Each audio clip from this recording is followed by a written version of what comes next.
for my guys struggling with getting a woman in their life, this is obviously a super common thing now. I'm sure you can see that, just people you know. There's a lot of people who are single these days, especially people who are chronically online and just, typically stay at their house more often. It's a much more common thing. And there's a guy in the Discord server who was asking for advice basically on how to meet a girl. And I was just telling him, it's not really about becoming a better man, but that's great and all. It's great to become better and improve on yourself, but it's more so about how these days there aren't as many places where people frequently visit where they're in the same proximity of another, or basically of a woman. If you put men and women in the same proximity on a regular basis, relationships naturally emerge. You kind of get to know each other. It's not really getting forced. It starts off platonic, right? And I mean, no one wants to get friend zoned, right? But that's how it starts off a lot of the time. Like, you'll get to know each other, and as the man, you might not even necessarily have like feelings of, oh, I want to start dating this girl. Same with her. But as you get to know each other, it naturally happens. That's the best way to go about a relationship too, because that's how you actually know about the person before you start dating, and that's how you know it's going to most likely last longer. And it happened a lot more in previous generations than now. There's not really a lot of places to go about that, but that's how I know, like, most of the women in my life, that's how I know them, is through places that I frequently visit. It's not from like, DMing, sliding the DMs or cold approaching. And I've done that here and there, but that's not the main way I've done it. I have a few people who I've met that way, but from the majority, and I live in a small town, so there's not a lot of places where I can go for that exact purpose, like to be in proximity. And the main place for me has just been the gym or jiu-jitsu. That's where I've met most girls that I've met in that sense, right? And whenever you're doing this, you shouldn't go out of your way to, okay, I'm gonna go here frequently just to meet a girl. Like, bruh, don't be that guy. Don't be that guy. It should just be like a byproduct of your surroundings, places you go to. Maybe you have a friend, and your friend, he's just always around women. He has women around him all the time. If you start hanging out with them, you're gonna be naturally around these women too. And in that process, you're gonna get to know them more often. You might meet some of their friends, and it snowballs. You get women in your life from doing things.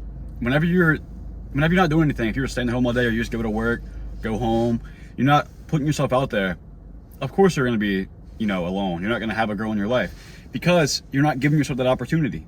The self-improvement industry preys on the men who are victims of this, basically, like victims of the symptoms of more people being single, and they attribute it to character flaws, which generally isn't the case. Sometimes it can be, but you know yourself well enough, man. Like, are you the issue, or is it that you're not putting yourself out there? You can tell if your personality, your being is the issue, and it's most likely not. And they do this.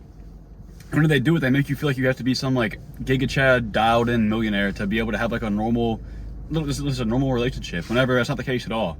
Now, don't get me wrong, I appreciate it all the time, but becoming better is great. It's great and all.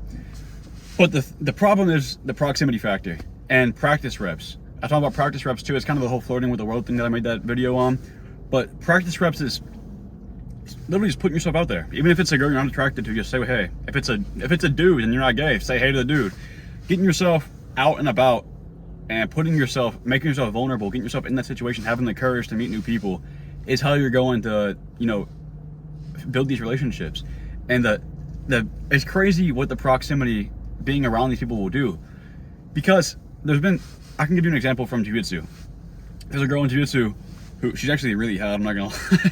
But I had no intention of like even being friends with her at first, but she would go into class, and then I just randomly introduced myself one day, and I started talking to her in class, just, like, what's up? Like, we'd be sitting next to each other waiting for the instruction to start, and I knew her brother, and we became pretty good friends through it. And it's not like a romantic interest or anything, but through that process, I have another woman in my life, right? Same with the gym. Almost every girl that I know I've met through the gym, because I go there frequently. I know all the regulars, all the girls that are regulars. I meet them. I meet some of their friends. Like, it just builds and builds and builds. And that's the thing with most guys, right? Most guys who are like chronically single or whatever, they don't go anywhere like enough to build a connection with people who also go there frequently. And it's not even just with girls, right? It's with new friends. Like, if you go to the gym, I'm just gonna use this because it happens to me. If you go to the gym and you walk in, the first person you see, oh, what's up, man? Fist bump him. Next time you see him, what's up, man? Arms looking big. Fist bump him. It just naturally builds into a friendship. You see him one day and you just have a conversation, and then from there, you're friends. Like, it's that simple. And it's anywhere you go. It could be any club, any whatever. And again, I want to emphasize it to where you don't leave your house thinking, oh, I'm about to go meet this girl here, right? You go there because you want to go there. It's something that you actually do, right? It's like a club. It's a place you go to often that you actually are interested in. So are they. You have a mutual interest, and then you get to know each other over time, and the bond just builds from there. And then it might turn romantically, it might not. You gauge it and decide how it goes from there, right? And I mentioned DMing and cold approaching, and that's why those are both really good like tools to have on your belt these days, because there's not a lot of places you can go to like that where you get that proximity anymore. Sure, when you're in school you have that, but when you're out of school you don't really have that anymore. So going out and doing things, not even just for the proximity, but maybe you like make a cool Instagram post or something. You show your character, you show who you are, you show that you like to have fun on your Instagram or whatever. So whenever you DM somebody, they see, oh, he actually looks pretty cool, oh, he's fun. Girls want to have fun. Not to be cheesy like that song, like they genuinely, most people, not even just girls, people want to have fun. They see that you have fun, they'll want to hang out with you because, oh, he's having fun, I can have fun with him. It's right. It's like you're just being a leader basically, in a sense. And then same with cold approaching. Cold approaching, just practice reps. Goes bad, oh well, you practice. It goes good, you got someone new, you got new interest. And I just really wanted to focus in on that, because that guy in the Discord, he seemed to really believe it's like a financial issue or a personality issue, whenever that's not the case. You know, unless you're being like really clingy, you start texting somebody and you're just super clingy and not giving them space, there's no mystery there. They're not going to want to like build anything with there. They're like, oh, this is all he is. But that's besides the point.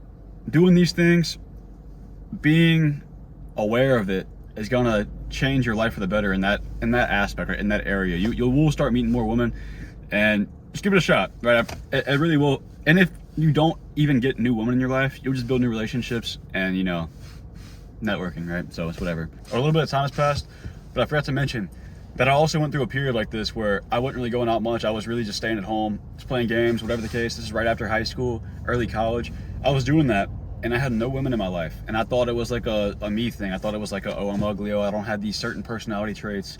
But the fact was, it was exactly that. Like, I was not going out and doing things. So I was pretty much expecting it to fall into my lap, expecting a girl to come reach out to me for some reason.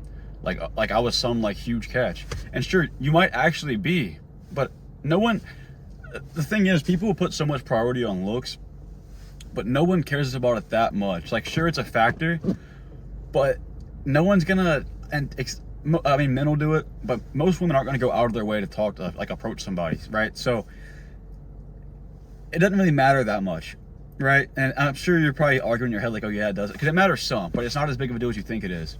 But just this period of my life where I was quote unquote lonely, I had not even any friends that were girls, right? I just didn't go out and do things, and I blamed it on myself. And I want to make it clear that I went through that too. And if I got over it, I went through it, then clearly you can too. You can do whatever I can do, right? It's not like some crazy thing. And you see these really ugly dudes who are married to beautiful women, right? And another thing is to just lower your standards. You probably have super high standards for no reason, right? Like, you can fall in love with a girl who's not beautiful, and they're physically beautiful, right? So just try to make that clear, make that point. But yeah, but basically the whole video, if you appreciate the advice, you have anything to say about it, feel free to comment. I appreciate you subscribe. Besides that, see you in the next video.